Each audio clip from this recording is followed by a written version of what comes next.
হরে কৃষ্ণ বন্ধুরা, রিয়াজ ব্লগ চ্যানেলের সকল ভক্তবৃন্দকে জানাই সুস্বাগতম। আজকের ভিডিওটি শুরু করছি রথযাত্রা কবে এবং এই দিন বাড়িতে কি কি মাঙ্গলিক কাজ করলে গৃহে সুখ শান্তি বজায় থাকে এবং সমৃদ্ধি আসে তার কিছু টোটকা। তার সাথে রয়েছে এই রথযাত্রার দিন কি কি কাজ করলে সারা জীবন কিভাবে শ্রী জগন্নাথ দেবের আশীর্বাদ পাওয়া যায়। আশা করি আজকের ভিডিওটির মাধ্যমে আপনারা খুবই উপকৃত হবেন। তাই সকল ভক্তবৃন্দের কাছে আমার একটাই অনুরোধ রইল, ভিডিওটি যদি ভালো লেগে থাকে তাহলে অবশ্যই আমার এই চ্যানেলটি সাবস্ক্রাইব করে দেবেন, একটু সাথে ও পাশে থাকবেন। 2024 সালের রথযাত্রার তারিখ ও দিনটি হল ইংরেজিতে 7 জুলাই রবিবার আর বাংলাতে 1431 সালের 22 আষাঢ় রবিবার। রথযাত্রার দিনটা অত্যন্ত পবিত্র একটা দিন বলেই শাস্ত্রে উল্লেখ করা রয়েছে। এই দিন বাড়িতে যত প্রকার মাঙ্গলিক কাজ রয়েছে তা করতে পারলে গৃহে সুখ শান্তি বজায় থাকে। এই দিনটি জগন্নাথ দেবের উদ্দেশ্যে উৎসর্গ করতে পারলে খুব শুভ ফল লাভ করা যায়। জ্যোতিষশাস্ত্র মতে এই দিন বাড়িতে কিছু টোটকা যদি করা যায় তাহলেও খুব ভালো উপকার পাওয়া যায়। রথযাত্রার দিন রথের দর্শন করা অত্যন্ত শুভ বলে মানা হয়।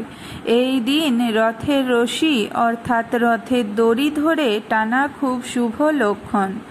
রথের দিনে জগন্নাথ দেব এবং শ্রী বিষ্ণুর উদ্দেশ্যে উপবাস রাখা খুব শুভ। রথযাত্রার দিন যদি কেউ নিজের শ্রম এবং অর্থ জগন্নাথ দেবকে অর্পণ করেন তাহলে খুব পুণ্য লাভ করা যায়।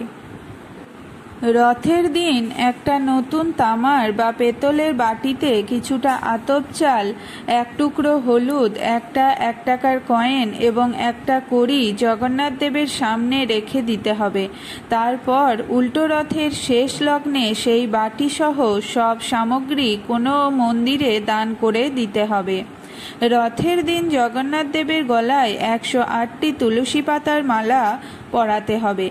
তবে অবশ্যই খেয়াল রাখতে হবে যে তুলসী পাতা ছেদ করে মালা গাঁথা যাবে না, সুতো দিয়ে বেঁধে মালা তৈরি করতে হবে। রথযাত্রার দিন বাড়িতে গাছ বসানো অত্যন্ত শুভ বলে মনে করা হয়। এই দিন একটা হলুদ কাপড়ে 11 রকমের ফল, 11 রকমের মিষ্টি এবং 11টা 1 টাকার কয়েন বেঁধে জগন্নাথ দেবের উদ্দেশ্যে অর্পণ করা যায়। রথের দিন জগন্নাথ দেবকে 108টা গোলাপ অর্পণ করুন। যদি 108টি সম্ভব না হয় তবে 11টা বা 21টা গোলাপ অর্পণ করতে পারেন। দান করার কোনো দিন বা তিথি হয় না। মনে করা হয় রথযাত্রার দিন কিছু দান করা অত্যন্ত শুভ।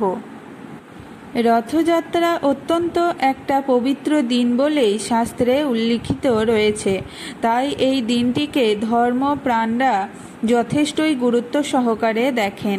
কথিত রয়েছে এই দিনে জয় জগন্নাথ নামে ধ্বনি আর তার সংস্পর্শ গৃহে সুখ ও সমৃদ্ধি নিয়ে আসে। পুরীর রাজা প্রদ্যুম্নের হাতেই রথযাত্রা উৎসবের সূচনা। এইখানকার রথ উৎসবের জগৎজোড়া খ্যাতি। আর কি কি কাজ করলে রথযাত্রার দিনে সুখ শান্তি ও সমৃদ্ধি আসে তা একটু জেনে নেওয়া যাক।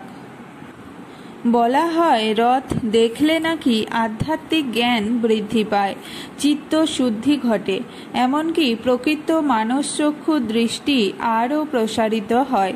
রথ টানার সময় একজন যদি তা দাঁড়িয়ে দেখেন তাতে তার অন্তরে থাকা সমস্ত পাপের মোচন ঘটে। রথের রশি ধরে টানা মারা একটা পুণ্যের কাজ বলে মনে করা হয়। এই রাশিতে হাত ছুঁয়ে রাখলে নানা ধরনের পুণ্যার্জন হয় বলেই কথিত রয়েছে। রথযাত্রার দিনে জগন্নাথের দৈব বিগ্রহের সামনে নৃত্য পরিবেশন ও জয় জগন্নাথ নাম উচ্চারণ করে গেলে মানসিক শান্তি লাভ হয় ও সুখ সমৃদ্ধি আসে। রথযাত্রা উৎসবের শুরু থেকে শেষ পর্যন্ত কেউ অংশ নিলে এবং এর সমস্ত আচার উপাচার পালন করলে পুণ্যার্জন হয়। এমনকি এর জন্য সারা জীবন জগন্নাথের আশীর্বাদ বর্ষিত হয়। রথযাত্রায় কেউ যদি তার শ্রম ও অর্থ ব্যয় করেন তাহলেও নাকি পুণ্য লাভ হয় এবং জগন্নাথের আশীর্বাদ মেলে। রথযাত্রার দিনে জগন্নাথের বিগ্রহের সামনে একটি হলুদ কাপড়ে 11টি কড়ি রাখতে হয়। কড়িগুলিতে কেশরের টিপ দিতে হয়। সারা রাত ধরে ওই হলুদ কাপড়ের মধ্যে কড়িগুলিকে ঠাকুরের আসনে রেখে দিতে হয়। পরে হলুদ কাপড়ের মধ্যে কড়িগুলোকে বেঁধে ক্যাশ বাক্স বা যেখানে টাকা পয়সা থাকে সেখানে রেখে দিলে ধাপে ধাপে আর্থিক সমৃদ্ধি ঘটে বলে কথিত রয়েছে। এছাড়াও মনস্কামনা পূরণের জন্য 11 রকমের ফল, 11 রকমের মিষ্টি এবং 11টি 1 টাকার কয়েন একটি হলুদ কাপড়ে করে জগন্নাথ দেবের আসনে রেখে দিতে হবে। রথযাত্রার দিনে জগন্নাথ ব্রত করুন, এতে সুখ মিলবে। বাড়িতে নারায়ণ থাকলে তার সামনেও এই ব্রত পালন করতে পারেন। একটি পেতলের বাটিতে একটু আতপ চাল, 2টো কাঁচা হলুদ এবং 1 টাকার একটি কয়েন দিন। এরপর এই বাটিটি জগন্নাথ দেবের আসনে রেখে দিন। উল্টো রথের শেষ লগ্নে এই বাটিটি তুলে নিন এবং বাটিতে থাকা সমস্ত ভুজ্জি কোনো মন্দিরে বা ভিক্ষুককে দান করলেই নাকি মনস্কামনা পূরণ হয়ে যাবে বলেই দাবি করা হয়। হতাশা, দুঃখ ও কষ্ট থেকে রেহাই পেতে জগন্নাথের শরণের মতো আর কোনো আশ্রয় হয় না বলেই বিষ্ণু প্রেমের আধ্যাত্মিকবাদীরা দাবি করেন। তুলসী জগন্নাথ দেবের সবচেয়ে প্রিয় জিনিস। 108টি তুলসী পাতা দিয়ে মালা গড়ুন, তবে তুলসী পাতা ফুটো করবেন না। তুলসী পাতার ডগাগুলিকে বেঁধে বেঁধে এই মালা তৈরি করতে হবে। 108টি পাতা না থাকলে 54টি পাতা দিয়ে মালা তৈরি করতে পারেন। তৈরি মালা জগন্নাথ দেবের গলায় পরিয়ে দিতে হবে। কথিত রয়েছে রথযাত্রার দিনে বিষ্ণু শাস্ত্র শব্দটি উচ্চারণ করলে স্বর্গে ঠাঁই মেলে।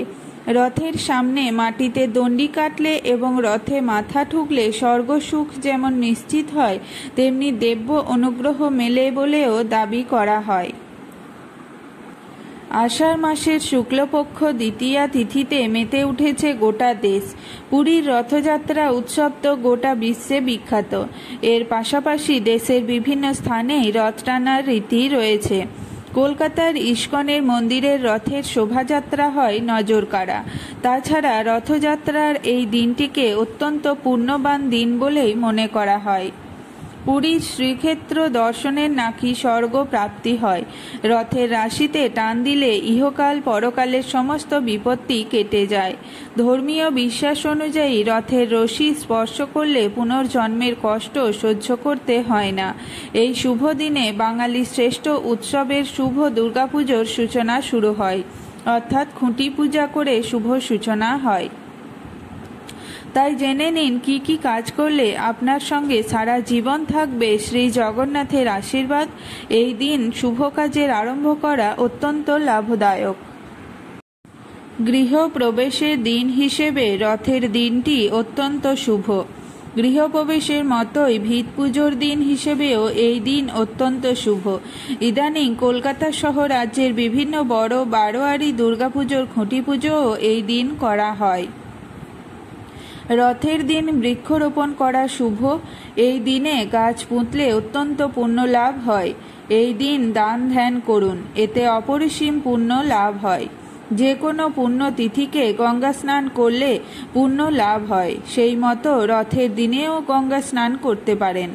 জগন্নাথ মন্ত্র জপ করলেও পুণ্য হয়। মন্ত্রটি হল জগন্নাথ স্বামী নয়ন পথগামী ভবতু মে। রথের দিনে দরিদ্র সেবা করুন, তাদের সাথে উৎসবে মেতে উঠুন। রথের দিনে যে কোনো মন্দির প্রতিষ্ঠার কাজ অত্যন্ত শুভ বলে মনে করা হয়। কোনো দোকান বা ব্যবসা উদ্বোধন করতে পারেন, নতুন কিছু শুরুও করতে পারেন। জয় জগন্নাথ দেবের জয়, জয় সুভদ্রা দেবীর জয়, জয় বলরাম দেবের জয়। রাধে রাধে।